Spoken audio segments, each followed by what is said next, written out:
of the Congressional Asian Pacific American Caucus, I want to thank United Chinese Americans and the Salvation Army for hosting today's Chinese American Food of Love Day.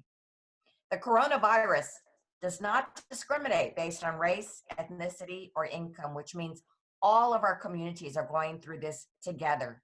And it will take everyone working together to flatten the curve, beat this virus, and get our economy up and running. I've been amazed by the incredible resolve and spirit that our country has demonstrated in response to the coronavirus. But this pandemic has required great sacrifices, including putting the economy on hold in order to prioritize public health and safety. And even though each of us is equally susceptible to the virus, our most vulnerable are bearing a heavier burden and are more likely to struggle to get groceries or pay their bills.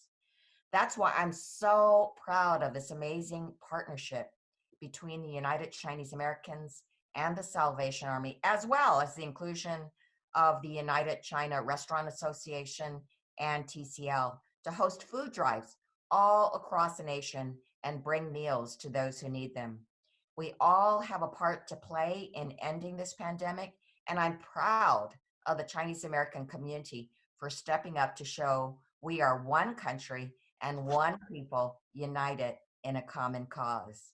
And I have to give a special shout out to the organizations in my area of the San Gabriel Valley in Los Angeles County. The major organizations leading the food donation efforts there are the Chinese American CEO Organization. Thank you, President Edward Lee, the Chinese American Federation President Simon Shao, and the U.S. Zhejiang Commerce and Culture Association. I want to thank you for starting this this Food of Love Day on a very significant date. It was May 10th when the Transcontinental Railroad was finished. There were 20,000 Chinese workers that finished the Pacific end of the railroad. For such a long time, their accomplishments were not acknowledged. And it is at times like the AAPI Heritage Month, which is this month, that we make sure that they are acknowledged. And let me say there's a parallel to what's going on today, which is there are 2 million Asian Pacific Islanders that are on the front lines of this pandemic. They are the physicians, the healthcare workers, the nurses, the essential workers, the grocery stores, and in other sites that are so necessary for our economy.